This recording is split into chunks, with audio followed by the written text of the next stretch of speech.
Hey guys, welcome back. This is Bradekus Gaming coming to you today with a guide on adjutants. So this is really more for beginners. It is a question that comes up a lot. What is an adjutant? What do they do? How do I use them? A lot of people are familiar with the term because they see it in the game. Now, what's really important about adjutants, okay, is they give you direct control over a unit to use that unit's tactics. So there are certain abilities in the game, for instance, Divine Stratagems, Zhuge Liang's ability, that you want to control when it goes out. And that is what an adjutant is really for, is to control these abilities so that you can time them to do things correctly. So, and to really make an impact on the battlefield. So that is the kind of the basic of what an adjutant is. So let's talk about the UI and where adjutants are located. On the top right hand side of the screen here, there's going to be a little feather fan, and you can click on that, and that's where it's going to show your adjutants. So each unit can only have 3 tactics on them, so you want to choose wisely exactly what tactics you're going to put on your adjutant so you can effectively use them. But when you are deciding who you're going to use as your adjutant, most of the time it is going to be probably your big name characters because they have some of the strongest abilities. Zhuge Liang, Guan Yu, Tao Tao, Tao Ren, the Zhouhuiyu family, those guys, Zhao Yun, they have some of the best abilities in the game, and you really want to control when they come out. So let's go ahead and move on, and let's talk about setting an adjutant. So I'm going to go ahead and drop one of my adjutants off here. So this is the box you'll see when you have an adjutant slot, and we'll get into how you get adjutants in a little bit, or how you grow your adjutant list. But when you wanted to apply an adjutant, you can simply select officer or press on the box. You can go through the list and choose who you want to be an adjutant. Let's go ahead and throw Liu Bei here. And then it will take a 30-day period before you can have control over the adjutant. So you can't do it on the fly in the middle of the battle. You have to decide who you're going to use.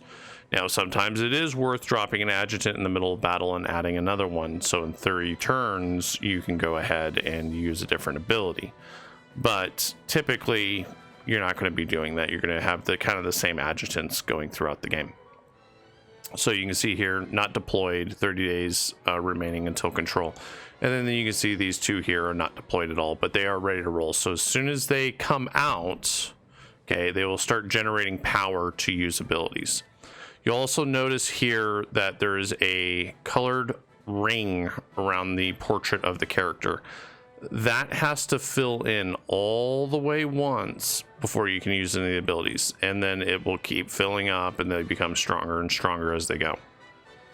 So let's talk about how do you unlock adjutants in the game. So if we go into our information tab, go under other, and then we go under rank, okay, we can see here, we'll click on unlock functions. So once you have gotten to the regional governor rank, you have 1 adjutant, and you also see over here in post requirements what you need to get to that rank. So you have to rule 3 cities or more, have 1 unified province, and occupies more than 5% of the territory. Current rank is lieutenant governor, so you have to be a lieutenant governor first, and then you become a regional governor, and then you get your first adjutant, and it goes up from there. So you can go up to 5 once you reach the emperor rank. So once you've reached regional governor, then you'll have your first adjutant. It is very difficult. The game can be very difficult before you're a regional governor because you don't have any adjutants. But once you do, you'll be able to start adding them in. So let's go ahead and I'm going to show you 2 ways to use adjutants. So we're going to go ahead and we're going to move these guys forward here, and I'm going to hit the play button. So the first way, okay, is simply clicking on the ability. It will pause the game.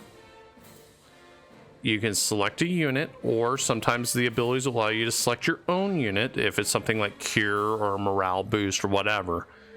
But in this instance, this is an offensive ability. I highlight the character's portrait, I left click on him, and now it will use the tactic. So, and I've used Lone Horseman here. It will kill him. He's done. And now you will see, let me go ahead and pause the game.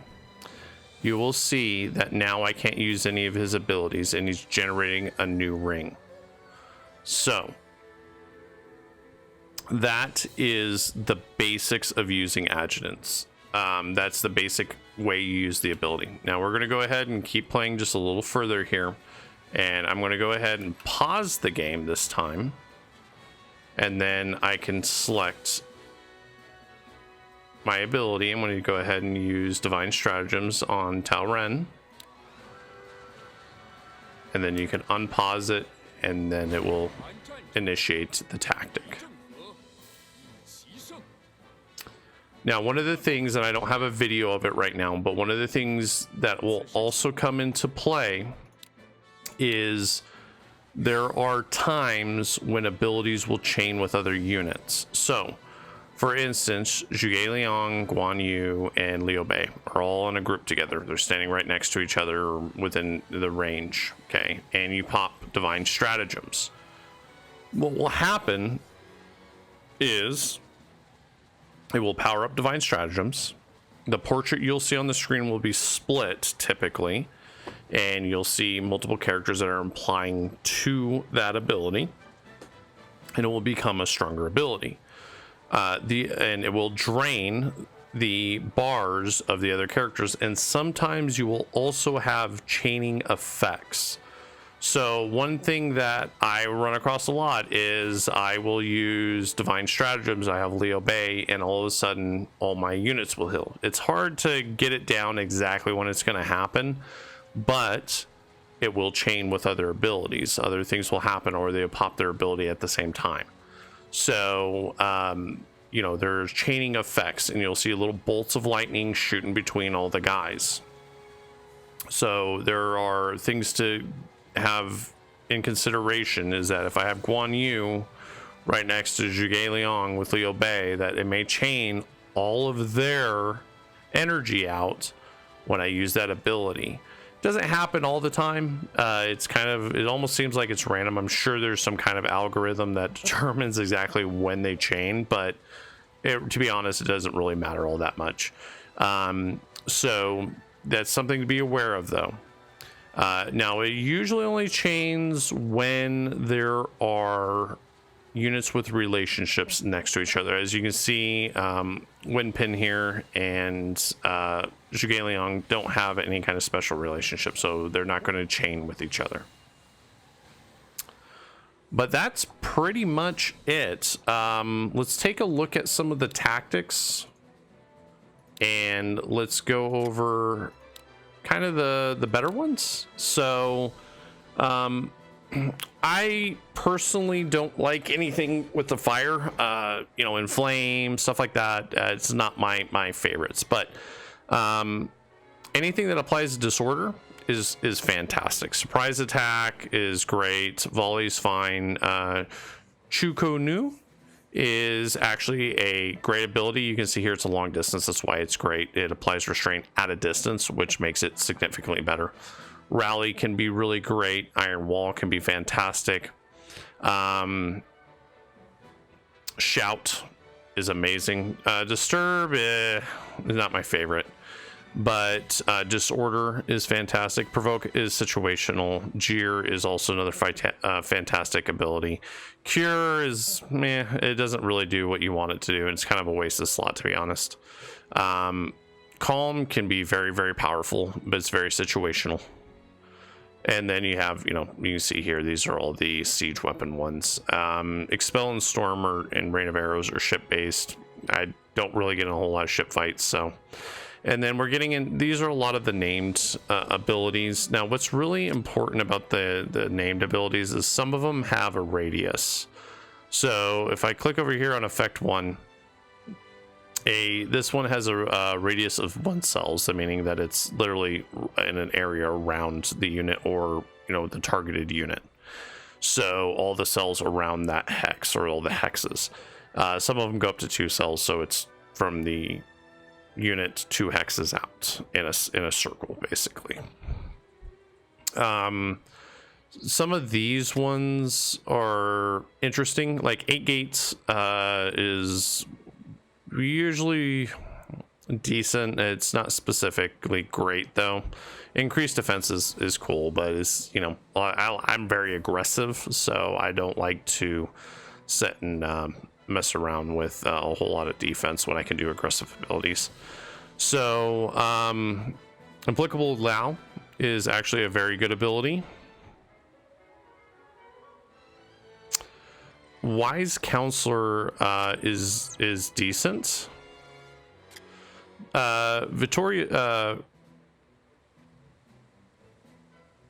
Victorious Speed is, I forget who has this. I've used this before, but it's actually fairly good. Silent Death. See, stuff like this. I don't know who has this. Now, it only applies to one guy, but I tell you that is a great ability. Anything that applies disorder or restrained, that's decent.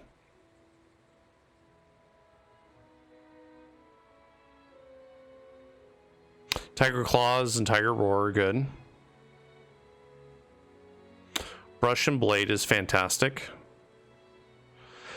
Poison Meat, I've seen this one. It's this is very situational. It's not the strongest. I have never actually used Heavenly Deception, but it actually is a fairly good ability. I think Broadcast Assault is decent. Tiger Bow is good. This Ingenious Scheming is very good. The only problem with it is it's not an AoE, it's just a single target. 300 Corpses is very situational. It's not all that great. Fake Castle Plot is not very good. Godbow is extremely strong. Now, Mirrored Waters, I believe this is Zushu's ability, if I remember correctly. This would be a lot better if it was an AoE. It's only a single target. So Rebel Blade is very good. Loyal Bravery, I forget who has it, but it's decent. Iron Rush is good. Dragon Carnage is good. Tiger Wings, of course, is good. I think I already said that.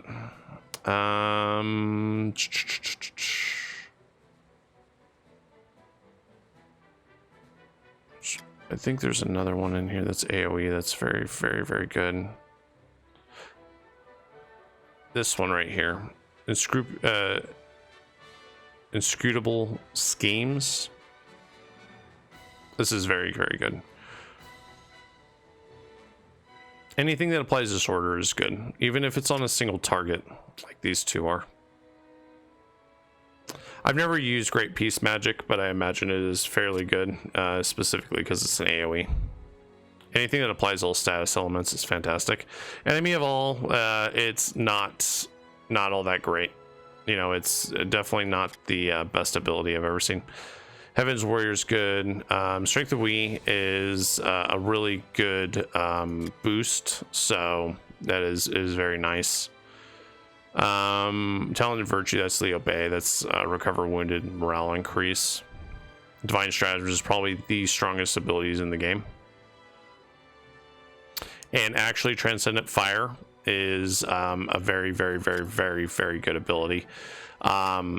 You have to be very careful using it though, because it can backfire, and you do not want to have any of your guys stuck in the middle of it. So, and I don't know anything about beauty stance, but those are kind of the highlights of abilities that you really want to control, especially those named abilities. You want to control them on the battlefield. You know, like for instance, you'll never, if I have Zhuge in my army, I will never not have him as an adjutant. He is my #1 adjutant. He's always the first guy that goes on my adjutant list, and then I follow with everybody else. But hopefully that really answers any future questions about adjutants. You know, this is, you really have to get in and play the game. I know it's daunting to go in and learn a new game, but it's really important that you go in and actually play it and test it out. You know, even if you're going to lose the game, go in and learn what these abilities are. You know, go in and try them all out. You know, create your own character, throw it on the ability, go run him out in the field and go see what he does, you know, see how it works and test it out. So, but that's it. That's my beginner's guide on adjutants and what they are, how to apply them, how to use them, and what they do. So, all right, guys, go ahead, like, subscribe, leave a comment below, and let me know what you think.